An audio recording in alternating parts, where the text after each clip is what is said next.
സാധാരണക്കാർക്ക് ഏറ്റവും കൂടുതൽ ആവശ്യമായിട്ടുള്ള ഒരു മുതലാണ് ഫാൻ.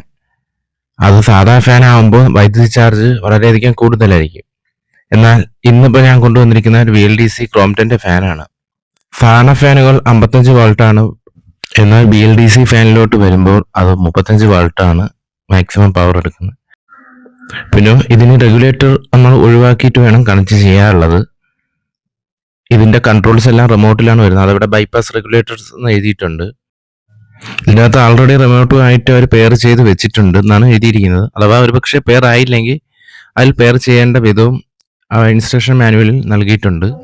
ഈ ഫാനിന് എനിക്ക് വിലയായത് 2750 രൂപയാണ് ആയിട്ടുള്ളത്. ക്രോംപ്ടൺ അത്യാവശ്യം നല്ലൊരു ബ്രാൻഡാണ്, അതുകൊണ്ടാണ് ഞാൻ ക്രോംപ്ടനെ തന്നെ സെലക്ട് ചെയ്തത്. ഇതിലും വില കുറഞ്ഞ പല VLDC ഫാനുകളും മാർക്കറ്റിൽ അവൈലബിൾ ആണ്. നമുക്ക് ഇതിനെ അൺബോക്സ് ചെയ്ത് നോക്കാം.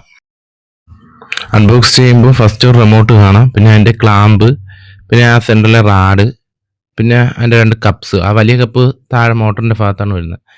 ഇതാണ് അതിൻ്റെ മോട്ടർ. പിന്നെ അവിടത്തേക്ക് നമ്മളൊരു അല്ലാതെ 2 വയർ എടുത്ത് നമ്മൾ കണക്ട് ചെയ്യണം. അത് ഇതേപോലെ കണക്ട് ചെയ്താൽ മതി.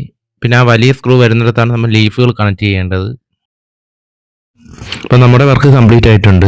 ഇനി നമുക്ക് ഇതിനെ ഒന്ന് പ്രവർത്തിപ്പിച്ച് നോക്കാം. അതിനായി തന്നെ ഇവിടെ ആദ്യം റിമോട്ട് കയ്യിൽ എടുക്കുക.